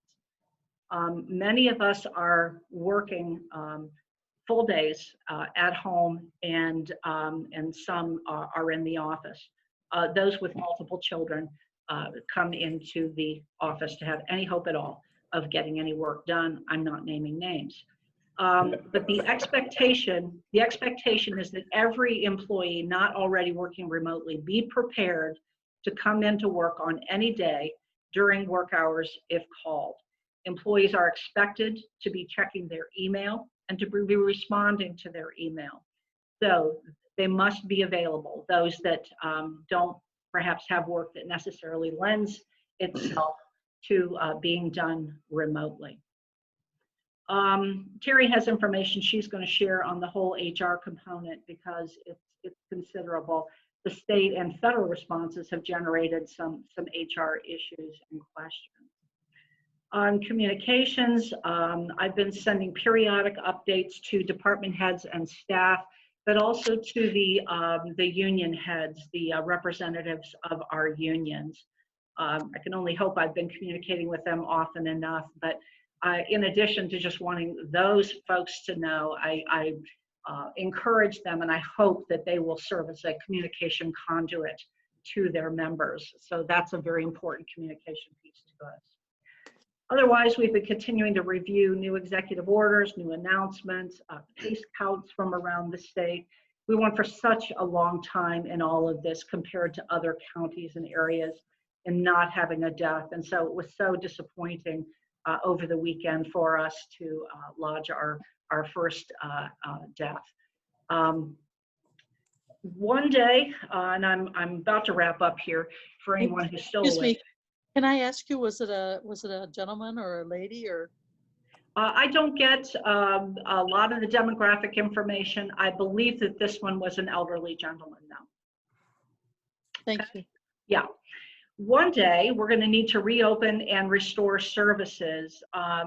In listening to the governor's press release yesterday, she articulated the concern of many of the health officials and of the governor herself about the fear of another peak in cases, if we open too much too soon. So this is going to be more art than science, but we've got to really be thinking about all of that. We have to determine what that means for Gratiot County services. I'm going to be meeting with some folks next Tuesday to begin discussions about this. And as those discussions come together, take shape, I'll certainly want to reach out to all of you for your ideas also and for your updates. I want to comment that so much of the work in crafting the way our delivery of county services looks now was up front. Continuing it is not as difficult because we've got things in place. We've got people with the technology they need. We've worked a lot of that out. And I'm not hearing complaints, and if you are, I'd sure like to hear about it, about folks just not getting the services they need. And because everyone is under a stay-at-home order, I think there's just less demand for our services. So I certainly hope that we will resist opening up too much too soon, but who knows who's right on that issue. So we're going to hear a lot of voices on that, and but we've got to begin those discussions. There's been considerable work by Chris, Kaylin, and Becky on keeping the bills paid, on managing the financial details associated with an emergency of this sort. I can just say FEMA, and you'll have some idea of how torturous that has been at certain points. So that's probably a good segue then to turn it over to Chris to talk about the financial piece and to refer to the documents he's prepared for you. Well, I'm going to jump down to the memo that I prepared in L4 right now, and that is the finance memo, emergency expenditures. And what I want to do, there's a lot more information in this than I normally bring to the board, but in a nutshell, what I want you to come away with is how much money have we spent, how much money are we going to get reimbursed, how are we going to get reimbursed, what have we bought, what have we got left. And then if you guys have any other general questions, I'm going to bring you through this and explain it to you. And if you have any questions, let me know afterwards. And this was to start this memo out, some of the important dates I listed, and a lot of them correspond directly to the emergency or the executive orders, except for the very first date that I have there, January 20th, 2020. That's when the CDC activated its Emergency Operations Center. And why that's a key date is because all emergency expenditures going back to that date are reimbursable by FEMA. So for the finance portion, that is important. To date, the county has spent just a little over $44,000. At this point, we're anticipating a 75% reimbursement from FEMA. We are also expecting a local reimbursement for 25% of the personal protection equipment that Dan and Mike have been distributing throughout the county. At this point in time, what that leaves us with is a balance of just over $4,200 that the county would not get reimbursed for. Now, there is a clause in that where we can take our donations that we have gathered and count that as part of our match. So if you had perused through this, you'll see that we have a very large donation inventory PPE spreadsheet. So what we're going to do is we'll assign a monetary value to all of those things that we distribute throughout the county, and we will use that as part of our match to lower our $4,000 expended balance that right now we don't have a way to be reimbursed. So you're going to want to know what we spent that money on. The second page of this memo breaks that out into three categories. There's the personal protection equipment, supplies, and salary.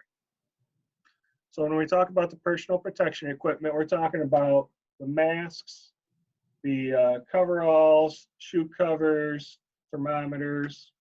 The majority of those we were able to purchase through one contract with a company called US 21. And Dan had mentioned this, brought this up just a little bit earlier. That invoice, I actually attached the invoice at the very end of there. That invoice was for a little over $30,000, $30,180. That did not come up in your invoices for the month of March because it wasn't paid until April. So that should also be noted that in the bills that you're approving from last month, this is not in there. Now, what we have been able to do is document this process of how we came across US 21, all the different places that we tried to contact. We documented contacting the state, trying to get help from them. So our procurement process, we gathered as much documentation as possible to send into to FEMA for this.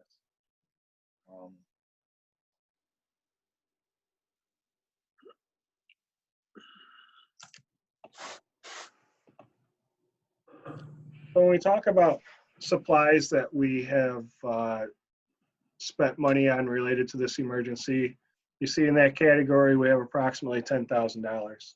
And what that is made up of is laptops, webcams, and car magnets for food delivery, vehicle identification for COA. All things that were done before we decided that we were going to be, that we officially started the work from home, so that people were prepared for this work from home. And the last item in there is salary. And I believe it was March 30th when the sheriff, he assigned Deputy Russo to man the Emergency Operations Center. And so because he has been reassigned for this emergency, his salary will be reimbursed 75% by FEMA. So those are the types of expenditures that we have. When we continue to scroll through, and this was more for informational purposes, I showed you the types of PPE that Gratiot County had gathered and had been distributing out. I would like to tell you that 90% of the PPE that we purchased has been distributed out. So we will be billing those individual entities within our county that we distributed them to for that additional 25% that FEMA will not cover. Now, I think I answered all the questions in there that I was hoping to answer. Do you guys have any other questions related to what was presented in the memo? Can I say something? My iPad has only got 10% batteries, but I've just plugged it in. I think I've got to go off and come back on again. Can you guys see me? We can't see you, but we can hear you. We can hear you, Jan. Okay, I don't know, how do I do this it says low battery, 10% remaining, and then I'll hit close. Oh, now I've got you back. Okay. All right, you're back now. Yes, to start your All video. right, if you got it plugged in, you should be fine. Yes, I do. You should be That's fine. helpful, Chris. You know, and I know I think Chris was in the call. Chris and I were in the state finance update, and they made a point of talking about the fact, sounds like FEMA's pretty tough when it comes to your documentation and reimbursement. And Yes, I they had, are. I was listening to that while, having seen the board packet and feeling pretty confident that, we've got our ducks in a row, which is nice because I'm guessing not everybody does. I assume, Tim, that you're referring to the Treasury Department deal. Yeah. They initially had 1,200 people signed up for Right. that thing. Yeah, They they had had to to then- keep 200 off the call. Yeah, then they realized they had only the capacity for 1,000 people. So you can just imagine the pent-up demand for that. But there was, I think for Chris, who's had his head in it, there wasn't as much new information, but I sure learned a great deal about it. And we'll be talking about it at our meeting later this week, Tim, Chris, and me. But the revenue forecast is, well, first of all, it's difficult to forecast, but it's looking a little sad going forward. So we'll be looking at that. Just to wrap up the FEMA financial, L5 and L6, I added more for your information if you're interested in looking at it. L5 is what's eligible for being reimbursed and how you got to go about getting it reimbursed, and L6 is just that is Gratiot County's. Let me open it up real quick. I'm used to having all this stuff printed off. And it's, I know. our FEMA grant portal registration confirmation, just so you guys know that we are approved to be reimbursed from FEMA, because there is a hard deadline for that. So I have that. So you did say that again, Chris? We are approved? We are, our application for FEMA grant funds is approved, for Gratiot County. Good. Very good.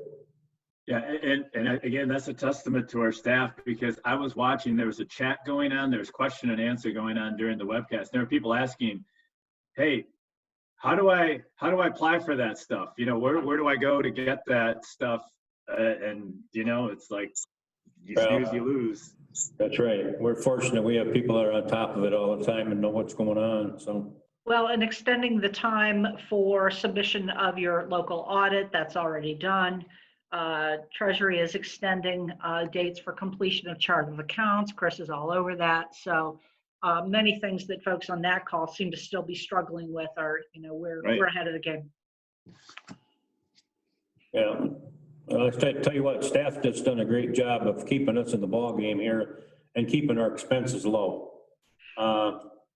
It's just, they've done a great job. A few weeks ago, 2 or 3 weeks ago, you looked at it and say, how are you gonna unstraighten this ball of yarn? And they've figured it out.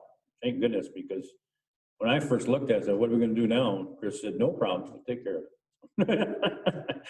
He always calms me down.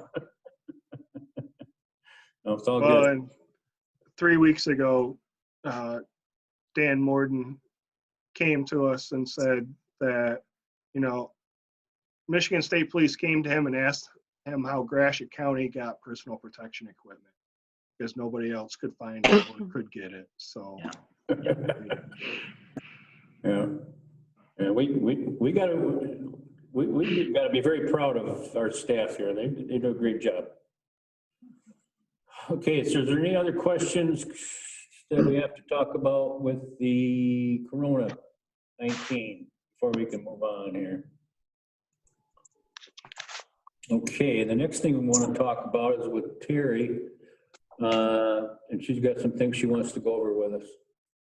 Yeah, because of COVID, the federal government has enacted legislation called the Families First Coronavirus Response Act. That includes 2 different types of paid leave. I've given you a summary in page 63, I believe, of your packet that shows you the new federal COVID-19 leaves. It summarizes those. There's a lot of information there. There's a lot of information out there everywhere. Trying to decipher that has been fun, just like you all know. But I also want you to know that employers of emergency responders can elect to exclude certain employees from the FFCRA, and that is why you have to adopt policies if you choose to do that.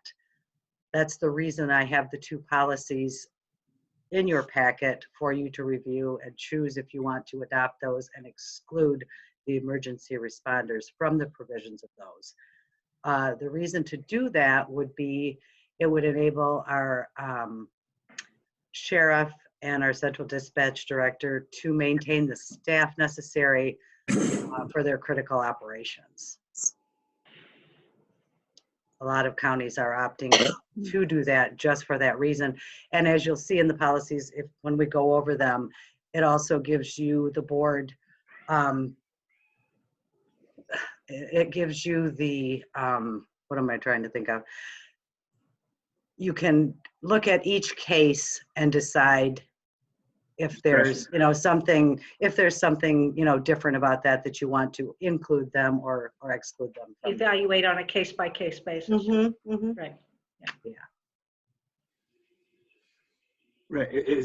So just to clarify that, because my understanding of it was when I read this, so if we were to adopt this policy, those people aren't automatically covered because under the law, it's so an example is, well, maybe we don't go back to school in, well, excuse me, in the fall, or, we're definitely not going back to school. So right now someone can say, I don't have a childcare provider, I need to take leave.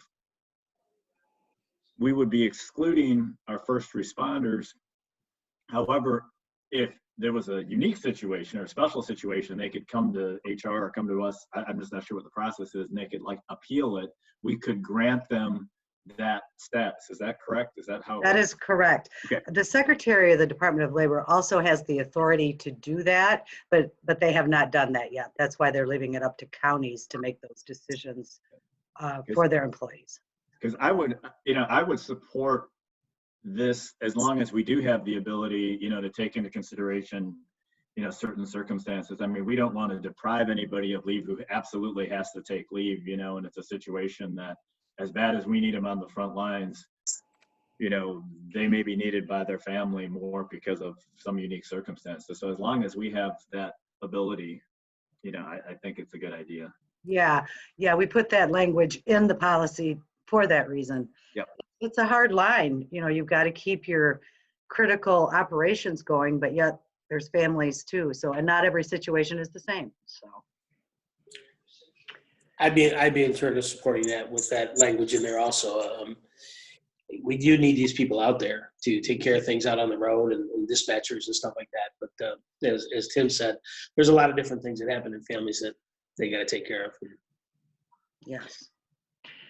Do you need, Terry, the board to make a motion to approve this, or are you not there yet, or what?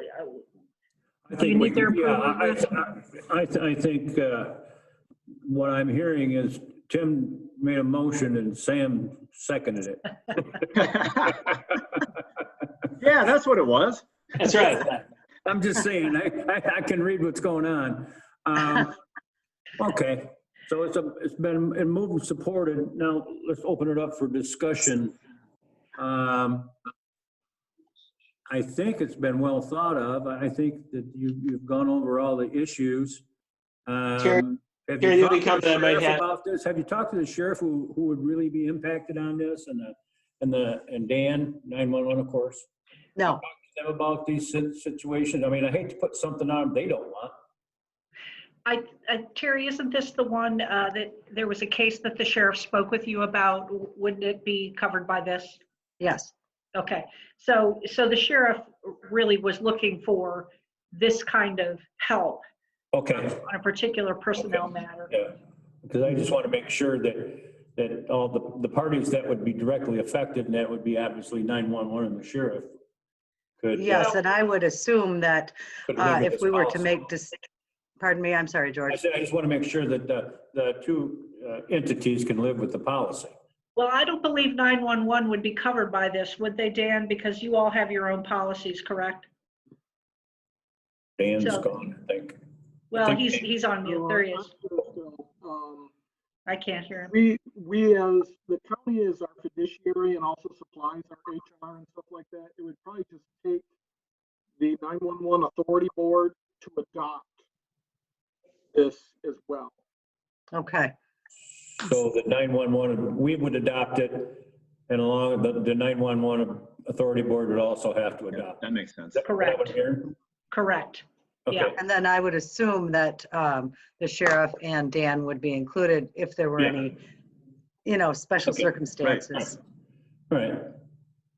So, is there any other discussion? Well, that being said, restate your motion there, Tim. Sure, so I move we adopt the personnel policies proposed, the draft COVID-19 leave policy, and the draft FMLA expansion and sick leave policy. I will assign them numbers once passed. Okay. Support that. All right. Not having any other discussion. All in favor signify by saying aye. Aye. Aye. All opposed? Motion carried. Okay, we've got that out of the way. Next. The next document was the HR issues. I was just trying to give you some guidance regarding furlough and layoff. If I could chime in there. Yeah, go ahead, Tracy. Currently, and Terry, you throw me the signal if I start stepping on your toes here. Okay, It has something to do with one of those fingers, I'm not sure. Right now, we've got folks who are working remotely or are always on call. And it really depends on the nature of their jobs and so forth. We're going to do that. The decision has been, or the thinking has been, at least through the end of April, which is the extent of the governor's current stay-home order, with the idea that this board would evaluate this as we go. I can tell you that, but if the time comes that you feel you need to be looking at layoffs or furloughs, I think you'll want to know what those things are, what the implications of those things are in terms of health benefits and so forth. So Terry has put that document together for you. There has been a survey done by the Michigan Association of Counties polling each of us in the state on, have you done furloughs or layoffs? And there are, I think, 3 counties, particularly in the southeast part, larger entities that have done some furloughs, some layoffs, but the overwhelming majority of counties are handling this as we are currently, which is, not furloughing, not laying folks off, but evaluating this as we go. So we're not doing it because we're in the majority, but we just accidentally happen to be in the majority.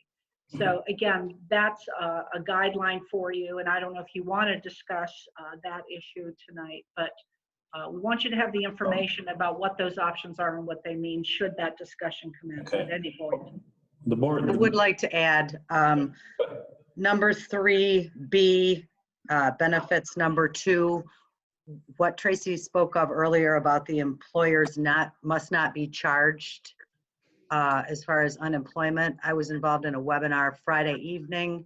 I posed the question if a reimbursing agency would also be eligible for the unemployment wages forgiveness, and I did get an answer, believe it or not, and it said that was under review. So we still don't know if we would, be eligible for the forgiveness as far as whatever unemployment was paid to employees. Okay. I know when the board last met, our feeling was we should let that decision wait till the end of April. I don't think anything has changed their minds on that unless somebody's got a different point of view. I don't. So. I think we'll be meeting like this again, probably the next meeting, probably get back on a regular schedule, whether we're together or not. And I think we've budgeted this operation to run this year, and maybe we'll have some income down a little bit here and there. And I think that's my general feeling too, Sam, is that it's been. I just think we got to wait and see here, get to the next month, and if she's going to open this thing back up here, limited, and we can, and you're going to put a plan together, try to open our courthouse back up. If she opens. Oh, Sam just got locked down. There he is. Okay, you're back. I didn't hear the end of it, Sam. For a second. Oh, I was thinking that, we've budgeted for this this year, and I think that if we can just, I think the governor's she got a lot of pressure to open some stuff back up here, and I think some things are going to start opening here the first of the month, and if you guys are putting a plan together about how we can get open in some limited basis and keep our spacing apart, we may be looking at opening up if it comes the first of the month, if it comes the 17th. I think we have. Yeah, he's having an issue with his May, whether it's like this or we're together, and see where we're at. But I think we're probably in pretty good shape financially. Just to kind of I agree with you on that. We said at the end of the month, we'd be coming back the 5th of May. Yeah. Next meeting. And so that time we may have a lot more insight on it. And I'd hate to start furlough people for a few weeks. Right. That doesn't make a lot of sense. Right. I could say it for 6 months, but I don't think that's going to happen. I think we're going to have something here in a few weeks. We're going to be able to get going here. So I would agree with everybody. yeah. I don't think we can operate this way for a long period of time. But I don't think we're at a long period of time yet. I think it's hopefully it's and I would say the majority of our people are actually working every day.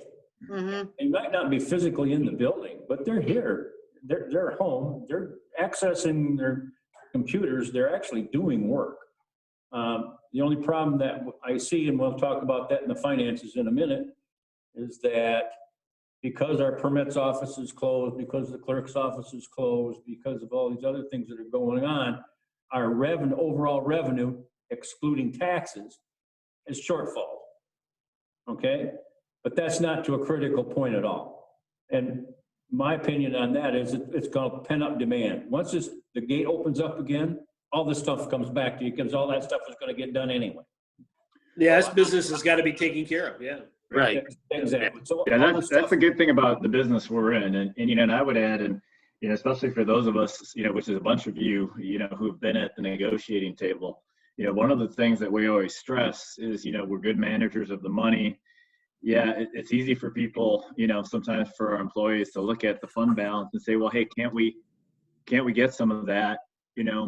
There's a lot of money there. And the thing that this is proof of it right now. Well, what the fund balance allows us to do is business as usual through these tough times, because I do know in talking to some of our colleagues in other counties that don't have the fund balance that we have.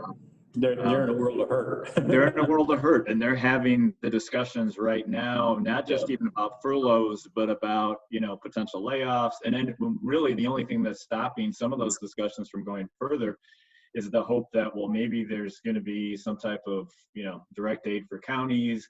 Maybe it's going to look like PPP. So it's maybe if you keep your employees, you'll get some of that money back. So let's It not. ain't coming. But, well, I appreciate your optimism, Tracy. Yeah, But, negative Nancy there. but I mean, this. I mean, I always, I think we lay our cards on the table in negotiations, and the proof is in the pudding now. I think we'd be very. I think we're all in the same mindset. I really do.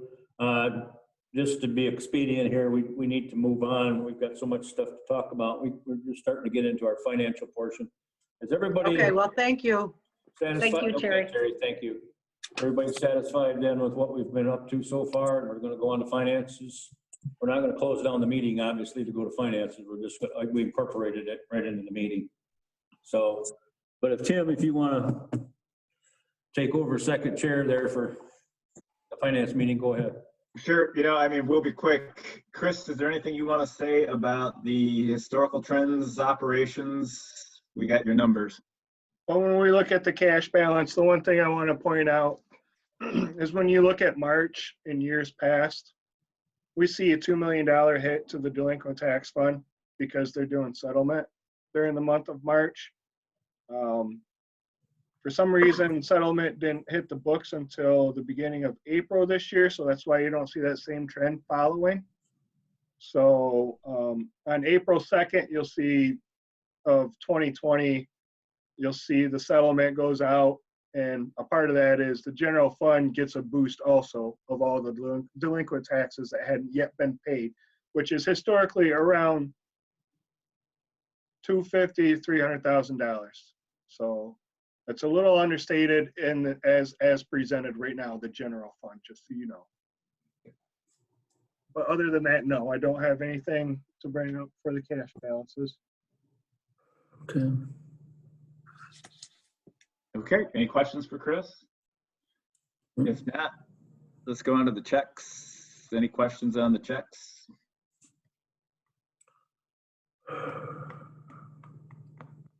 I didn't see anything crazy unusual. No, you'll see for the month overall, the county spent just under $3 million. Typically in the month of March, we're in the $5 to $6 million spending because we're starting our capital improvements. We're digging up all of our drains and doing all of our maintenance on drains. So just looking at the numbers, when you compare them year over year, you can tell that we got the front door locked down. I mean, I even looked at just how much people are spending on gas. Our bills for our gas cards are $25 this month, and last month they were $175. Wow. Well, they're paying oil now. They're paying people to take it. Yeah. Yeah. $13 That's a barrel. probably why. You want to take a barrel of oil? It's $13. They'll give it to you. Yeah. We got to get tanks anywhere. Overall traffic volume is down statewide 50 to 60%, they're saying. And I think that our workforce is, Yeah. I'm telling on myself, but I get gas every Tuesday. Today I put 3 gallons of gas in my car.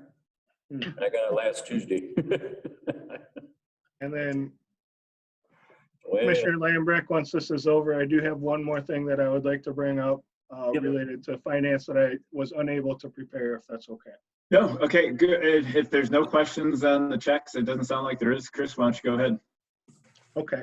One thing that I learned through some of the FEMA webinars and such is they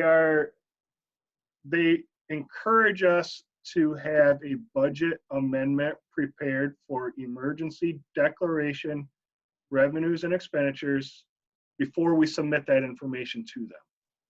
Okay. And this is a lot easier if I have it written out, and I apologize for not having it written out. Currently, we have, like I showed you, just under 45,000 in expenditures. And we're expecting to be able to record approximately $45,000 in revenue. I would like to ask the board if they would be comfortable to pass a budget amendment for our emergency declaration expenditures of 60,000 in revenue and 60,000 in expenditure, in case we have additional ones in the upcoming months. So you're about 110,000 overall? I It couldn't would hear be- all of that. Can he repeat that? I'm sorry. Absolutely, you bet. What I would ask for is a budget amendment and a specific fund and department, which I'll give to you in a moment, to increase revenue to $60,000 and to increase expenditures to $60,000. Oh, okay. Related to Okay. our emergency declaration expenditures and revenues. All right. Okay, That way that information is passed by the board before I give it to FEMA. okay, that sounds good.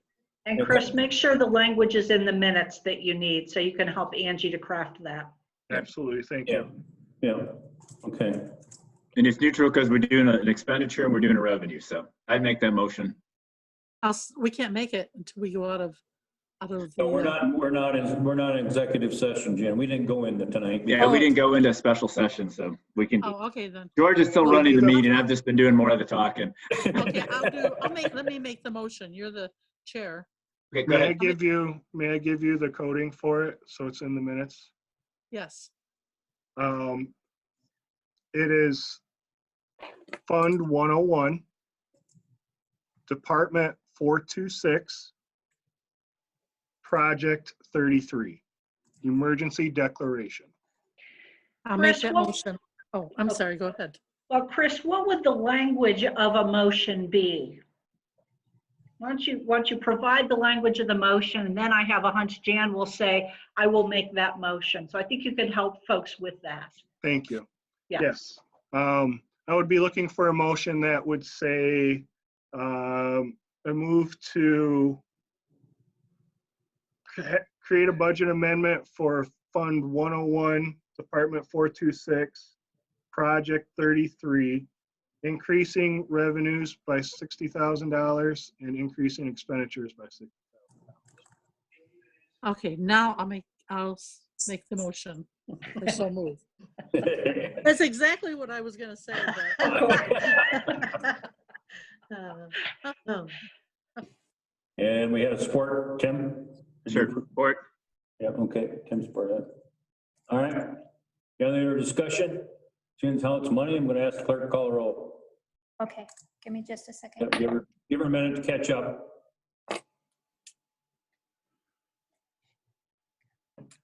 next time we do this, I have speakers. I'm gonna hook my speakers to this. There It'll you be go. easier to hear. There. I'll make sure it was 50% charged up, but I went through all of that charge on it. Yeah, you know, the tricky thing, sometimes if you hook up auxiliary speakers, you need to turn your mic off because otherwise you get feedback through the mic and you get this Okay. weird kind of echo. Okay, It may or may not do that. Sometimes it does, sometimes it doesn't. yeah. My battery must be getting old on this because I had plenty. It was a little bit more than half charged up. Okay, Well, we're I'm using ready. video wait too, till- you know, now that we're using video, that burns more battery. Commissioner Angie's ready. Murphy, Yes. Commissioner Bunting, Yes. Commissioner Lambrick, Yes. Commissioner Smith, Yes. Commissioner Bailey. Yes. All right. Okay. Okay, and then I'll move that we pay the bills, pay the checks. Support. I'm Second supporting. it. Whoa, hold on. Supported. Sam, Sam Sam. did. Okay. moved and supported. We pay the bills. Any other discussion? All in favor signify by saying aye. Aye. Aye. All opposed, motion carried. Okay, that do it? Yes, sir. All Wonderful, right. Chris, thank you. Very good. Chris, you've been doing a stellar job. Appreciate it. Do we have any unfinished business? Not that I see. And once again, I appreciate all of your cooperation and your patience, because putting all these things together, and especially with Matt's help, it does, you have glitches, it does take time, but I think we got through it, and maybe we won't have to do this again, but if we do, we'll know how. Oh, you dreamer. It wasn't so bad. You know, I think, Matt, you might have my landline phone, because I didn't get the text. Oh, hey, we're just my- getting the hang of this. We're just getting the hang of this. We can't Yeah. stop I now. messaged George and said, it's like, hey, did you guys get a message? You guys get a, Do we have any other public comment? I just think this has been a lot of fun. I just want to mention, I just want to mention this. There's a show called The Five, and I like watching it because they do the same thing. Only every time they're on, they try to do something funny. Like one time, one person was in the bathtub, one person was out in the garden. They might dress real funny. So we should think about this for the next meeting. Yeah, we're so gonna think George, about what that, Jan Jan. is saying is she's going to be in the Chuck's going, bathtub for the next "No." meeting. Do we have No, I anybody was just on there? looking at, I was just looking at Chuck. You look behind him. He's got a real Yeah, you cute wanted to say hat. something, or? His name. Okay. All right, Matt checked. We do have people listening, but nobody wanted to have a comment. Okay. So at this point, I think we're all done with board business, so I will take a motion to adjourn. So I'll moved. make that motion. All right. Adjourned. Thank you very much.